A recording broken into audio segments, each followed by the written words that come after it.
Happy Father's Day. Recently, the great cellist Yo-Yo Ma was interviewed about these challenging times that we live in.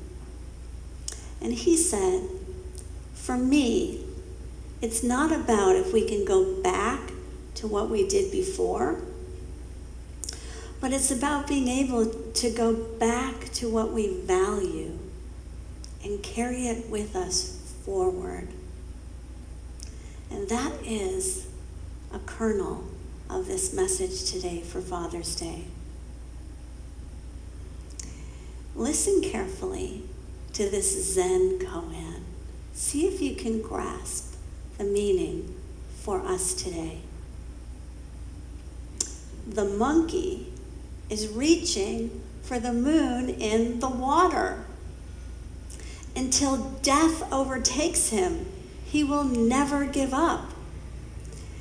If he would just let go of the branch that he's holding on to and drop into that deep pool, the whole world would shine in dazzling pureness.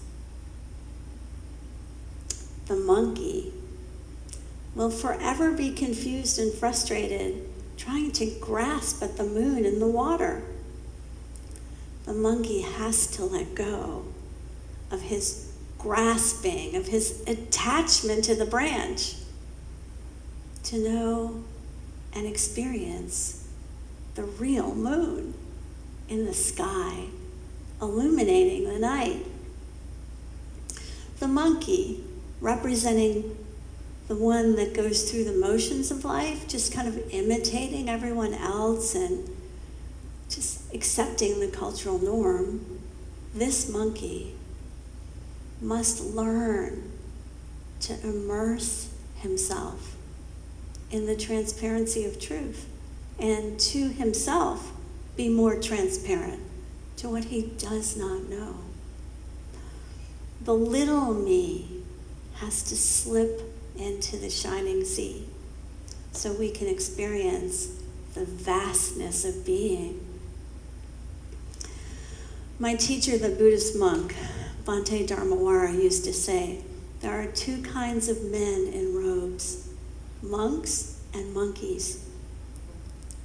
He said he knew this because he was a monkey, just pretending to be a monk when he first went to a Cambodian monastery. And he was so ashamed of the way people venerated him just for putting on the robes that he started to study and to read the Dhammapada and to search inside himself and to discern the truth that the Buddha tried to teach. And he had an epiphany that he could be more, that he was more than just skin and bones.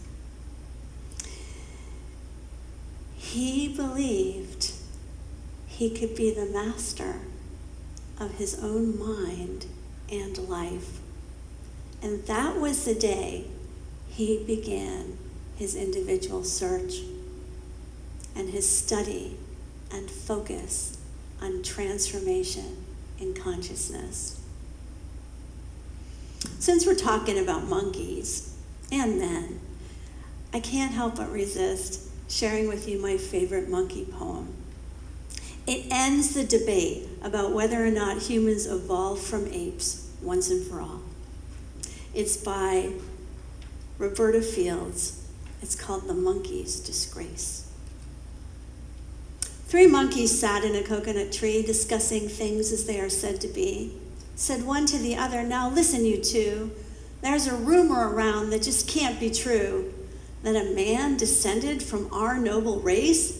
The very idea is a great disgrace. No monkey has ever deserted his wife, starved her babies and ruined her life, and you've never known a mother monk to leave her babies with others to bunk or pass them one from the other till they scarcely know who is their mother. Here's another thing a monkey won't do.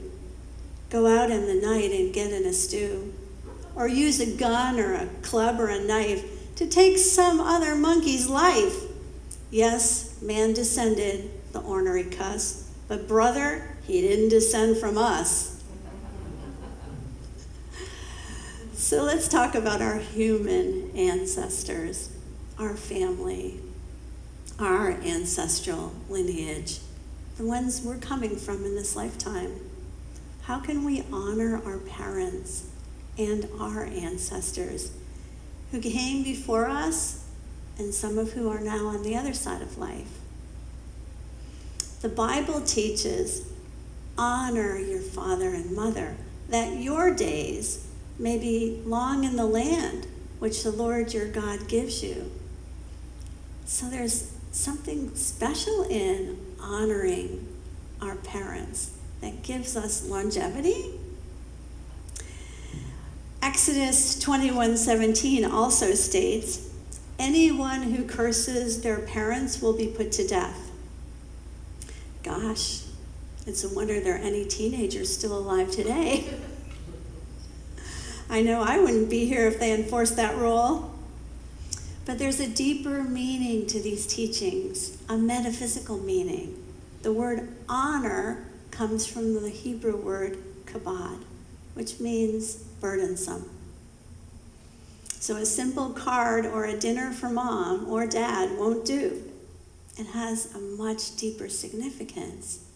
To honor our parents, we must realize the burden of our ancestral heritage in order to heal it and fulfill our soul's mission as part of that lineage. Carl Whitaker, the great families therapist who understood the multi-generational transmission process, said this: you must get into the family before you can get out of it. It's as if the ancestors are waiting on the other side of life, cheering us on. Maybe this will be the one to heal that addiction. Maybe this will be the one to help us move forward with injustice and racism. Maybe this will be the one to heal the wounds from the Civil War. Maybe this will be the one that finally heals the multi-generational madness. The Bible says the sins of the father are visited upon the children. I never liked that. It felt mean. Like, why do I have to pay for other people's mistakes? But the truth is, we're interconnected, inextricably linked. Every action we take affects the next generation, and the next, unto the seventh generation, the Iroquois taught. Trashing the earth, violence, greed, oppressing and enslaving other people, lying, cheating, stealing, in any form, must be acknowledged and faced because it affects all of us. All those currently here and all those yet to come. The fifth commandment, honor your father and mother, that your days may be long on the earth.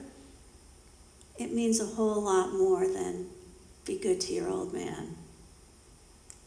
It means accept personal responsibility for your own life. What you think and say and do today will have a profound effect on the person you will become and the impact you will have on your own children and your own children's children's children. Be careful what patterns that you form today, because this is your legacy to the world. What you create and the person you become in your old age, you are passing on. It's a permanent Akashic record. Everything is there, all habitual patterns, causes, and conditions, and it affects the future of humanity. When we honor or accept the burden of our parents or our ethnic heritage, our nation, or humanity itself, we set ourselves free from the limitations of the past. We're free from despair because we know every moment counts. And the only moment of power is the present moment. And this moment is an opportunity to expand our potential and resolve past conflicts. We're always free to learn. That's what makes us human. Lifelong learning. We're always changing. We can always create something new. We can take the best and leave the rest. We can resolve to evolve and move on. We honor our ancestors by being the person that we have come to be in this life, by being in touch with our soul mission and embodying it. Taoist teacher Zhongliang L. Huang once said, "Knowing yourself is the first step to being yourself. Until you can be yourself, you're just scratching yourself from the outside of your cowboy boot. It's never quite fulfilling. You never quite hit the mark. You're just a monkey." I leave you to contemplate this message from the yogi Swami Muktananda. And it's especially for you, Dan, so you have to wake up back there. And your dear friend that we prayed for the other night. Here it is. Only God exists in this world. Therefore, do not give up your family life. Do not leave your children. Do not spoil your relationships with your husband, wife, or partner. Don't see faults only in this society, and don't beat your head worrying about the time, sickness, and death. This world is a strange play of the Lord of all plays, and you have a very small role to play in his drama. Play it very well so that everyone can say, "Well done, encore, encore." Happy Father's Day.